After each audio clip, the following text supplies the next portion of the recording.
Chelsea élimine le Real Madrid et rejoint Manchester City en finale de la Ligue des Champions. Le programme des demi-finales de la Ligue Europa.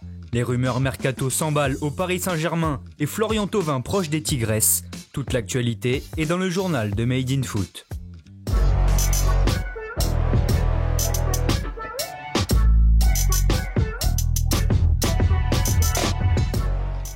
Manchester City, Chelsea. Voilà l'affiche de la finale de la Ligue des Champions qui se tiendra le samedi 29 mai prochain à Istanbul. Après les Citizens mardi, les Blues ont obtenu leur ticket pour le tour suivant en s'imposant 2-0 à domicile face au Real Madrid hier soir.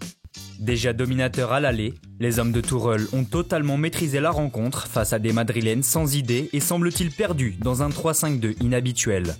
Ce matin, la presse espagnole pointe d'ailleurs les choix de Zidane, estimant que l'entraîneur français s'est trompé, mais aussi le comportement d'Eden Hazard, tout sourire après l'élimination de son équipe. Côté terrain, et dès la 28e minute, Timo Werner a ouvert le score de la tête après que le ballon ait rebondi sur la transversale suite à un piqué de Kai Havertz.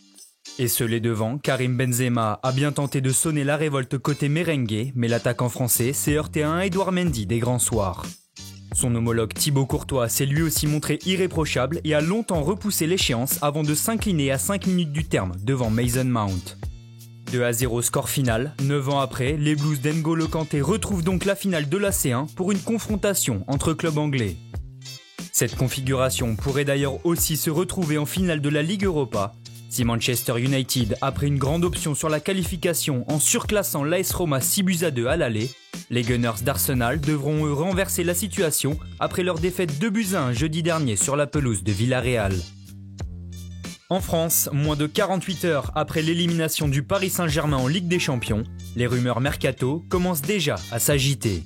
À la recherche d'un latéral droit, en prévision du retour de prêt de Florenzi qui ne sera pas conservé, le PSG envisage bel et bien un retour de Serge Aurier.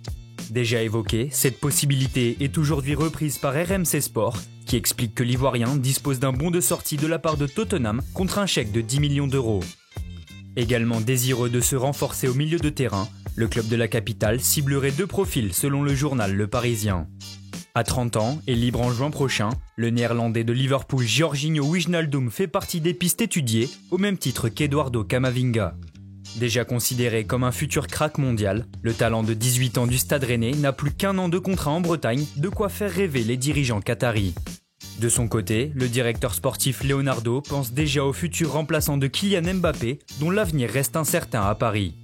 En cas de départ du numéro 7, le PSG pourrait encore se tourner du côté de Liverpool, où les profils de Mohamed Salah plaît particulièrement. Sous contrat jusqu'en 2023, l'ailier égyptien sentirait la fin d'un cycle du côté d'Anfield et souhaiterait quitter le club, toujours selon Le Parisien. Une information transfert fait également grand bruit depuis hier chez le rival marseillais. En fin de contrat en juin prochain, Florian Thauvin pourrait quitter l'Europe pour rejoindre les Tigresses de Monterrey où évolue André-Pierre Gignac. Selon plusieurs médias mexicains, l'ailier de 28 ans serait proche de trouver un accord avec le club pour un contrat de 4 ans avec un salaire de 5 millions à l'année ainsi qu'une prime à la signature de 5 millions d'euros.